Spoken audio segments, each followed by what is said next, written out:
મિત્રો, આજે ફરી એકવાર સ્તવન બાઇબલ અભ્યાસમાં આપનો આવકાર કરતા હું આનંદ અનુભવું છું.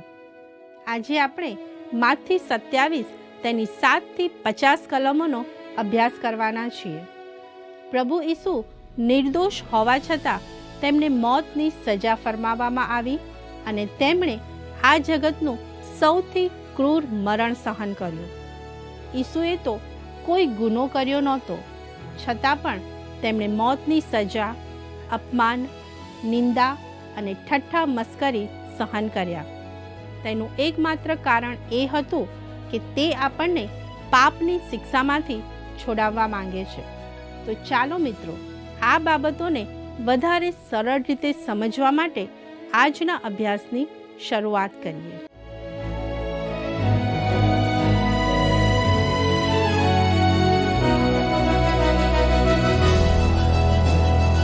નમસ્કાર મિત્રો, આવો માથી 27 તેની 7 અને 8 કલમ વાંચીએ. પછી તેઓએ મનસૂબો કરીને પરદેશીઓને દાટવા સારું તેનું કુંભારનું ખેતર વેચાતું લીધું. તે માટે આજ સુધી તે ખેતર લોહીનું ખેતર કહેવાય છે. મિત્રો, આ તો ભવિષ્યવાણીની નોંધપાત્ર પૂર્ણતા છે. તે પછી 9 અને 10 કલમ જણાવે છે.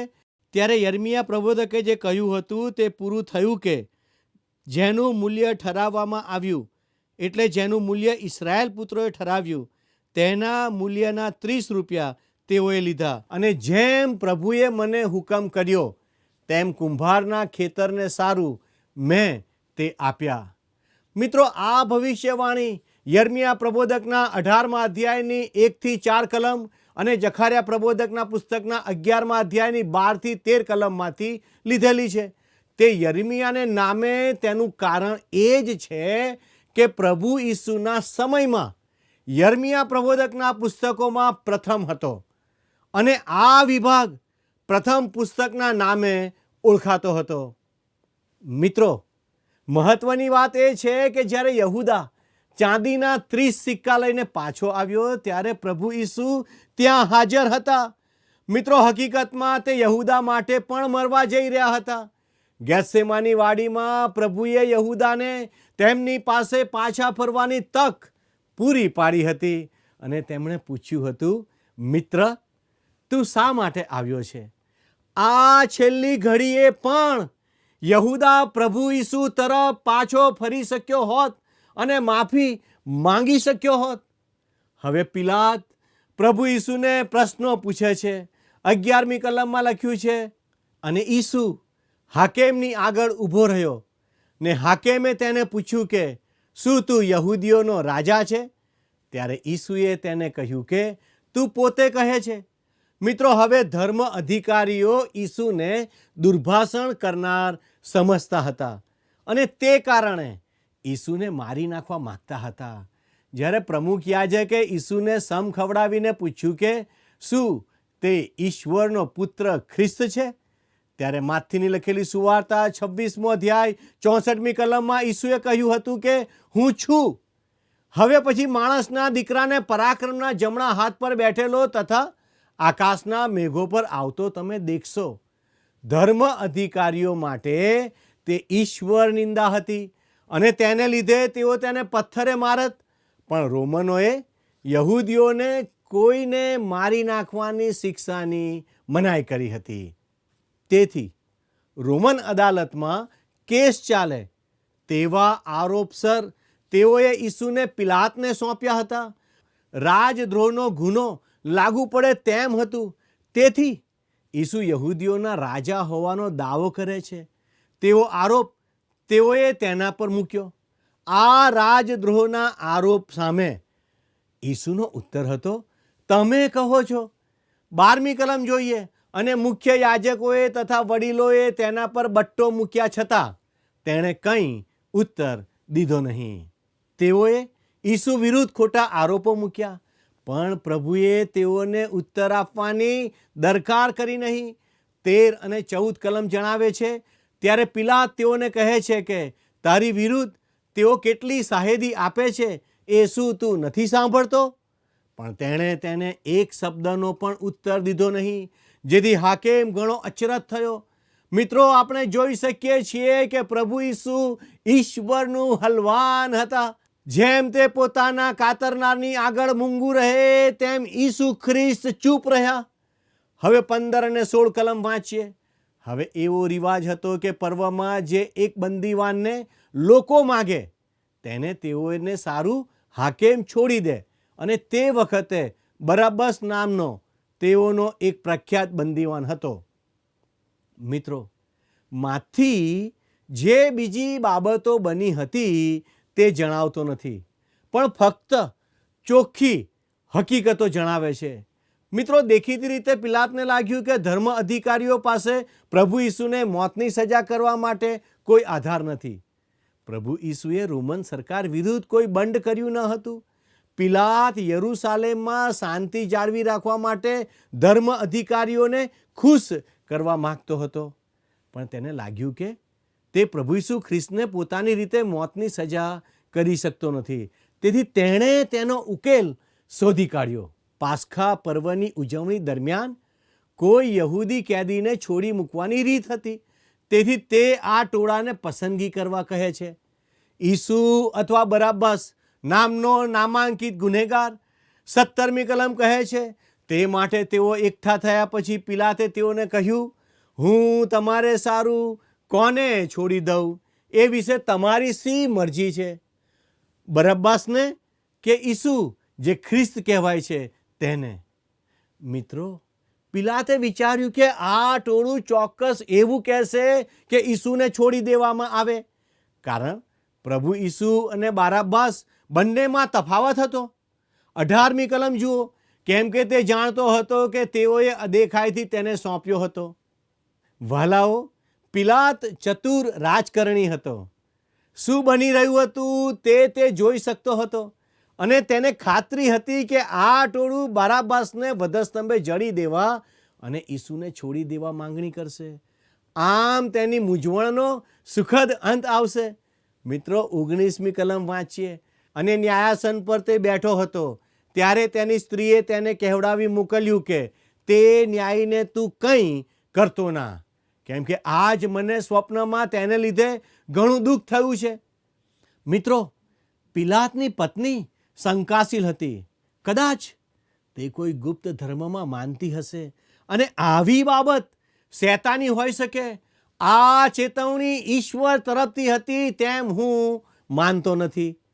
જો તે ન્યાયી સ્ત્રી હોત તો તે પ્રભુ ઈસુની તપાસ કરી શકી હોત અને ઈસુ વિશે વધુ જાણી શકી હોત. જો કે તેણે તેમ કર્યું નહીં.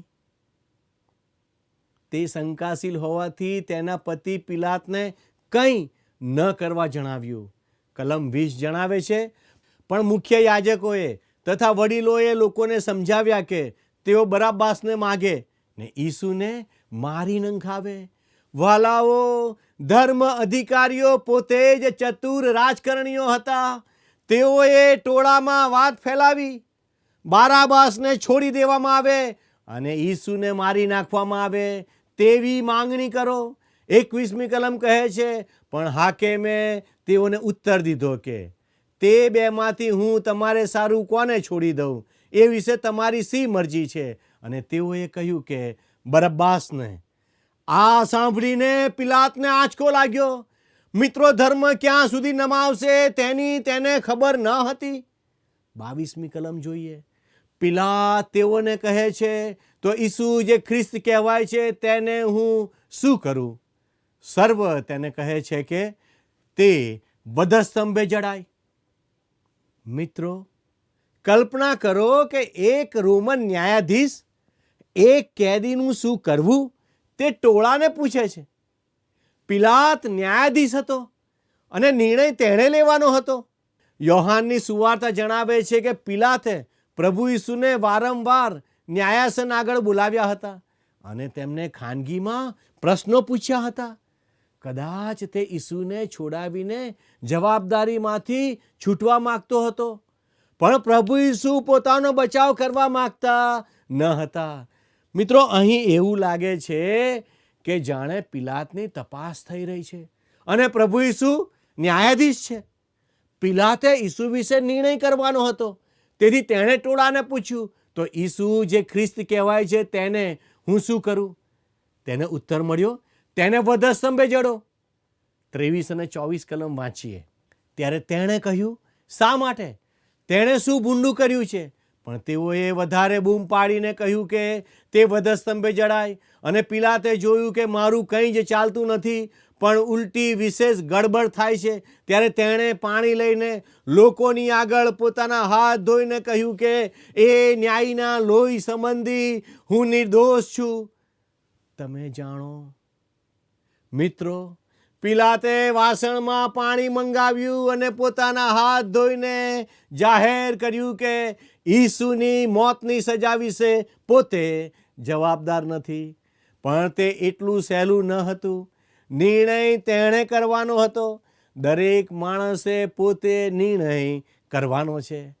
પિલાતે પોતાના હાથ ધોઈ નાખ્યા. તેમ છતાં તેનો ઉલ્લેખ મંડળીના સૌથી પ્રાચીન વિશ્વાસનામામાં મળે છે કે પોન્તિયુસ પિલાતની હકુમતમાં તે વધસ્તંભે જડાયા. પિલાત ગમે તેટલા હાથ ધોએ, પણ પ્રભુ ઈસુનું રક્ત તેના હાથે લાગ્યું હતું. 25 અને 26 કલમ વાંચીએ ત્યારે લોકોએ ઉત્તર દીધો કે એનું લોહી અમારે માથે તથા અમારા સંતાનને માથે. પછી તેણે તેઓને સારું બરબ્બાસને છોડી દીધો, પણ ઈસુને કોરડા મરાવીને વધસ્તંભે જડાવવા સારું સોંપ્યો. મિત્રો, પિલાતે અહીં નિર્ણય કરવાનો હતો, પણ તેનો નિર્ણય નકારાત્મક હતો. હવે 27 થી 29 કલમ જોઈએ. ત્યાર પછી હાકેમના સિપાહીઓએ ઈસુને મહેલમાં લઈ જઈને આખી પલટણ તેની આસપાસ એકઠી કરી. પછી તેઓએ તેના લુગડા ઉતારી લઈને તેને કિરમજી જબ્બો પહેરાવ્યો અને તેઓએ કાંટાનો મુંગટ ગૂંથીને તેના માથા પર મૂક્યો ને તેના જમણા હાથમાં સોટી આપી ને તેની સામા ઘૂંટણ ટેકવીને તેના ઠઠ્ઠા કરતા કહ્યું કે ઓ યહૂદીઓના રાજા, સલામ. વાલા મિત્રો, ઈસુની સાથે સૈનિકો જે ઈચ્છે તે કરી શકતા હતા. આ જુલ્મી ટોળા માટે ઈસુ મજાકનું સાધન બની ગયા. તેમને તેઓએ જે કર્યું તે ભયજનક હતું. 30મી કલમ કહે છે, પછી તેઓ તેના પર થૂક્યા ને સોટી લઈને તેના માથામાં મારી. મિત્રો, ઈસુને વધસ્તંભે જડતા પહેલા તેઓએ તેમની સાથે મજાક મસ્કરી કરી. તે વધસ્તંભે મરવાના જ હતા. તેથી તેઓએ ઈસુના શરીરને મારપીટ અને ઈજાઓ કરી અને તેઓએ ઈચ્છ્યું તે તેમને કર્યું. બધા જ સૈનિકો કેદીને પોતાની મુક્કીઓ બતાવે અને પછી આંખે પાટો બાંધી દે. પછી એક સૈનિક જેટલા જોરથી મુક્કીઓ મારી શકાય તેટલા જોરથી તેને મારે. પછી આંખેથી પાટો કાઢી નાખે અને જો હજી પણ કેદી ભાનમાં હોય તો તેને પૂછવામાં આવે કે તને કયા સૈનિકે માર્યું. પ્રભુ ઈસુને એટલી બધી મુક્કીઓ મારવામાં આવી હશે કે તેમને કોઈ ઓળખી જ ન શકે. યશાયા પ્રબોધકનું પુસ્તક 52મો અધ્યાય અને 14મી કલમમાં લખ્યું છે, તેનો ચહેરો અને તેનું રૂપ એવા વિરૂપ થયા હતા કે તે જાણે માણસ જ ન હોય. હવે 31 અને 32 કલમ વાંચીએ. અને તેના ઠઠ્ઠા કરી રહ્યા પછી તેઓએ તેના પરથી જબ્બો ઉતારી લઈને તેના જ લુગડા તેને પહેરાવ્યા અને વધસ્તંભે જડવાને તેઓ તેને લઈ ગયા. અને તેઓ બહાર જતા હતા ત્યારે કુરેનીનો સિમોન નામે એક જણ તેઓને મળ્યો. તેની પાસે તેઓએ તેનો વધસ્તંભ પરાણે ઉચકાવી લીધો. પ્રભુ ઈસુ ઘોર અપમાન અને અવર્ણનીય દુઃખને આધીન થયા. અહીં આપણે જોઈ શકીએ છીએ કે પ્રભુ ઈસુ પોતાનો વધસ્તંભ ઉચકવાને ખૂબ જ અશક્ત બન્યા હતા, કેમ કે સૈનિકોએ તેમના પર જુલમ અને ક્રૂરતા આચર્યા હતા. મિત્રો, 33મી કલમ જણાવે છે, અને ગુલગથ્થા નામે એક જગા જે ખોપરીની જગા કહેવાય છે ત્યાં તેઓ પહોંચ્યા. આ સ્થળ કાલ્વરી તરીકે ઓળખાય છે, જે ગુલગથ્થાની જગા તરીકે ઓળખાય છે. તે તો ખોપરી જેવી દેખાતી ટેકરી હતી. કલમ 34 જણાવે છે, ત્યારે તેઓએ પિત્ત ભેળેલો સરકો તેને પીવાને આપ્યો, પણ ચાખ્યા પછી તેણે તે પીવા ના પાડી. આ ગીતશાસ્ત્ર 69:21ની પૂર્ણતા છે. વળી તેઓએ મને ખાવા સારું પિત્ત આપ્યું અને મને તરસ લાગતા તેઓએ સરકો પાયો. 35મી કલમ કહે છે, અને તેને વધસ્તંભે જડ્યા પછી તેઓએ ચિઠ્ઠી નાખીને તેના લુગડા માહોમાહે વહેંચી લીધા. વાલા દર્શક મિત્રો, આ ભવિષ્ય વચન ગીતશાસ્ત્ર 22 અને 18માંથી છે, જે કૃષારોહણ દ્વારા મૃત્યુનું આબેહૂબ ચિત્ર રજૂ કરે છે. તેઓ માહોમાહે મારા લુગડા વહેંચી લે છે અને મારા જબ્બાને માટે તેઓ ચિઠ્ઠી નાખે છે. 36મી કલમ જણાવે છે, પછી તેઓએ ત્યાં બેસીને તેની ચોકી કરી. અહીં માનવતાને સૌથી હલકા સ્થાને પહોંચેલી આપણે નિહાળીએ છીએ. તેઓએ ત્યાં બેસીને તેમની જ ચોકી કરી. મિત્રો, હું માનું છું કે આ ટોળામાં કદાચ તાર્સસનો સાઉલ હશે. પાછળથી જ્યારે તેણે તિમોથીને પત્ર લખ્યો ત્યારે તેણે પોતાને પાપીઓના મુખ્ય કહ્યો. જુઓ 1 તિમોથી 1:13. હવે 37થી 40 કલમ વાંચીએ અને તેના સંબંધીનું લખેલું તહોમતનામું તેના માથાની ઉપર તેઓએ લગાડ્યું કે ઈસુ જે યહૂદીઓનો રાજા તે એ જ છે. ત્યારે તેઓએ તેની જોડે 2 ચોરને વધસ્તંભે જડ્યા, એકને તેની જમણી તરફ ને બીજાને તેની ડાબી તરફ. અને પાસે થઈને જનારાઓએ પોતાના માથા હલાવતા તથા તેની મસ્કરી કરતા કહ્યું કે, અરે, મંદિરને પાડી નાખનાર તથા તેને 3 દાડામાં બાંધનાર, તું પોતાને બચાવ. જો તું દેવનો દીકરો હોય તો વધસ્તંભ પરથી ઉતરી આવ. અહીં તેઓ ઈસુ વિશે શંકા કરે છે, તે ધ્યાનમાં લો. જો તું ઈશ્વરનો દીકરો હોય તો. તેઓ ભાગ્યે જ જાણતા હતા કે જો તે ઈશ્વરનો દીકરો હોય તો તે વધસ્તંભ પરથી ઉતરી આવે જ નહીં. આ વિશે તેણે કોઈ સાબિતી આપવાની ન હતી. અત્યારે તે વિશ્વના પાપ માટે મરણ પામી રહ્યા હતા. 41મી કલમમાં લખ્યું છે, અને તે જ રીતે મુખ્ય યાજકોએ પણ શાસ્ત્રીઓ તથા વડીલો સુદ્ધા તેના ઠઠ્ઠા કરતા કહ્યું કે, મિત્રો, આ લોકો ઈસુને વધસ્તંભે જડવામાં સફળ થયા પછી તેમને શાંતિથી મરવા દેતા નથી. ઈસુના શરીરમાં જીવ હતો ત્યાં સુધી તેની મસ્કરીઓ અને મજાક કરવા તેઓ ત્યાં જ રોકાયા હતા. 42મી કલમમાં તેઓ કહે છે, બીજાઓને તેણે બચાવ્યા પણ પોતાને તે બચાવી નથી શકતો. એ તો ઇસરાયેલનો રાજા છે. તે હમણાં વધસ્તંભ પરથી ઉતરી આવે એટલે અમે તેના પર વિશ્વાસ કરીશું. મિત્રો, આ સાચા શબ્દો છે. બીજાઓને તેણે બચાવ્યા પણ પોતાને તે બચાવી નથી શકતો. જો તમને અને મને ઈસુએ બચાવવા હોય તો તેમણે વધસ્તંભ પર મરવું જ પડે. જો તે વધસ્તંભેથી નીચે ઉતરી આવે તો તમને અને મને પાપની શિક્ષા થાય. આપણે તે શિક્ષા માટે લાયક છીએ. આપણે નર્કની શિક્ષા પામેલા પાપી છીએ. પ્રભુ ઈસુએ વધસ્તંભે જેમ બારાબાસનું સ્થાન ચોક્કસ રીતે લીધું હતું તેમ તેમણે આપણું સ્થાન લીધું. જો ઈસુ વધસ્તંભ પરથી ઉતરી આવે તો શું તેઓએ વિશ્વાસ કર્યો હોત? કદી જ નહીં. કલમ 43 જોઈએ. તે દેવ પર ભરોસો રાખે છે. જો તે તેને ચાહતો હોય તો હમણાં તે તેનો છૂટકો કરે, કેમ કે તેણે કહ્યું હતું કે હું દેવનો દીકરો છું. વહાલાઓ, આ ટોળું સમજતું હતું કે પ્રભુ ઈસુએ ઈશ્વરત્વનો દાવો કર્યો હતો. 44મી કલમમાં લખ્યું છે, અને જે ચોરો તેની જોડે વધસ્તંભે જડાયા હતા તેઓએ પણ એ જ પ્રમાણે તેના ઠઠ્ઠા કર્યા.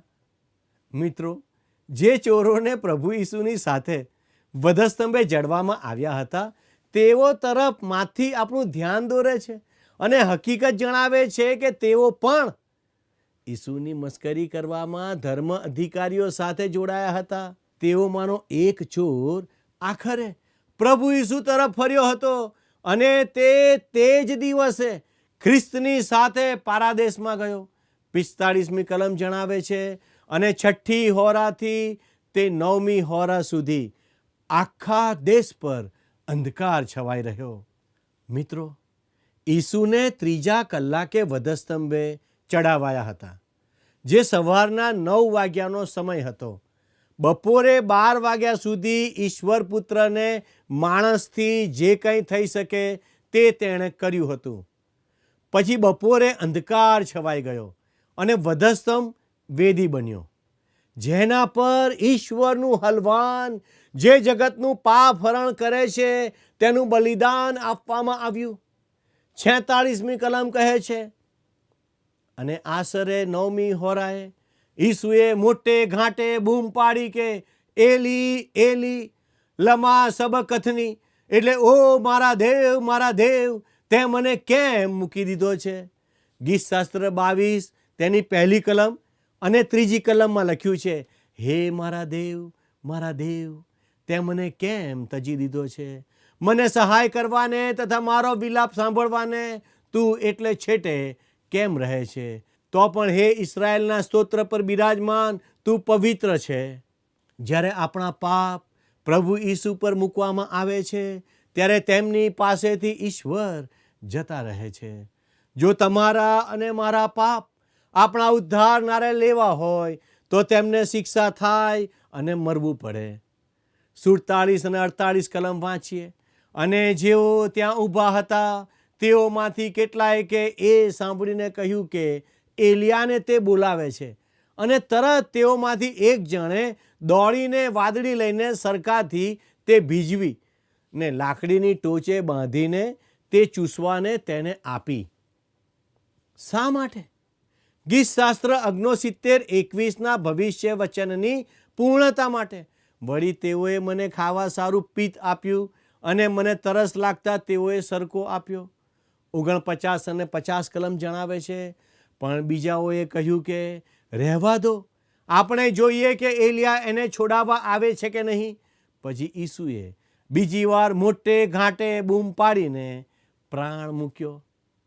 વાલા દર્શક મિત્રો, ઈસુ જે રીતે મરણ પામ્યા તે ધ્યાનમાં લો. તેમણે પ્રાણ મૂક્યો, પોતાના આત્માને જવા દીધો. તમે કોઈને છેલ્લો શ્વાસ લેતા જોયા હશે. તે ઘણું મુશ્કેલ હોય છે, પણ પ્રભુએ એકદમ પોતાનો પ્રાણ મૂક્યો. તેઓ સ્વૈચ્છિક રીતે આપણા માટે મૃત્યુ પામ્યા. વાલા મિત્રો, તમને અને મને પાપની શિક્ષામાંથી મુક્ત કરવા અને ઉદ્ધારની ભેટ આપવા ઈસુએ દુઃખ અને મરણ સહન કર્યું.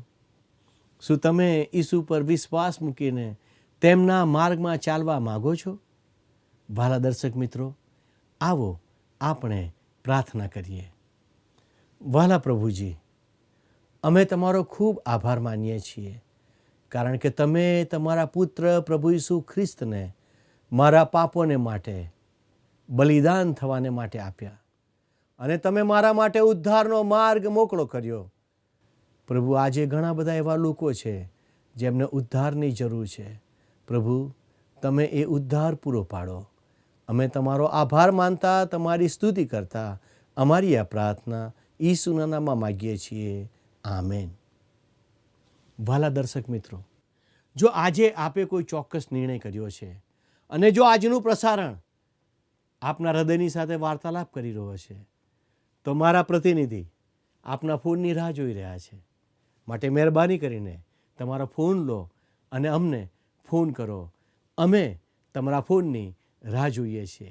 ઈશ્વર આજનો આશીર્વાદ આપ સર્વને આપો, એ જ પ્રાર્થના સાથે હું આપની વિદાય લઉં છું. આમેન.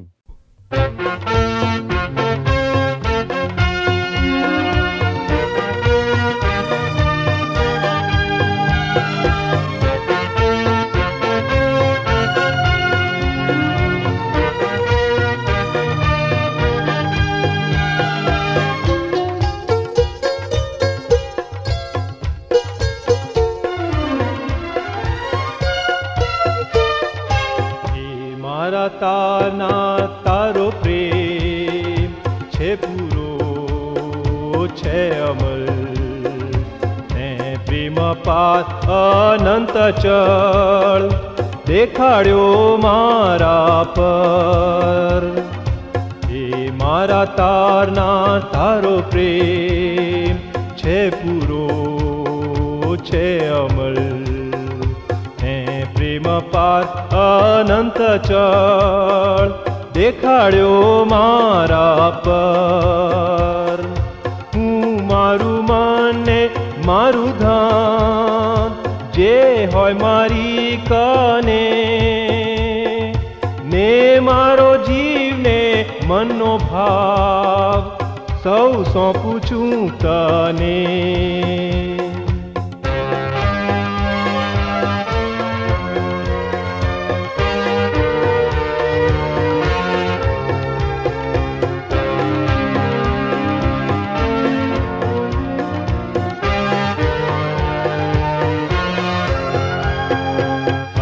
પરની જે યોગ્યતા હું તારામાં દેખું, તેના ઉપર ધ્યાન ધરી સૌ ભરોસો ટેકું. શરમનો પણ જે મરણ સ્તંભ તે રાજીથી સહ્યો, તે સંભારી મારો આત્મા પ્રેમે ભરપૂર થયો. હે મારા તારના તારો પ્રેમ છે પૂરો છે અમલ, હે પ્રેમ પાર અનંત ચળ દેખાડ્યો મારા પર.